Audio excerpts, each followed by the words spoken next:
ఆవిడ, నేను విన్నాను రా, మీ నాన్నగారు మీ అన్నయ్యనే ఆశీర్వదిస్తారట. ఆశీర్వదించిన మా తప్పే ఉంది? అన్నకు దక్కాల్సిందే కదా అది.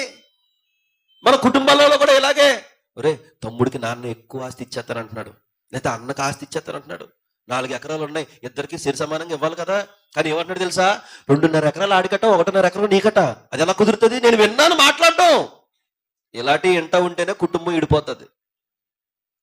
అలాగెళ్ళి చిన్న కొడుకుతో చెప్తే ఆడు ఊరుకుంటాడా? రచ్చిపోతాడు. ఏట్రా నువ్వే చూసావా నాన్న, నేను చూడలేదా? ఇక నుంచి ఇంట్లో గొడవలు. ఆ చచ్చిపోయే నాన్న ఏదో సంవత్సరమో 2 సంవత్సరాల తర్వాత పోయేవాడు ఇప్పుడే పోతాడు వీళ్ళ గొడవలకి.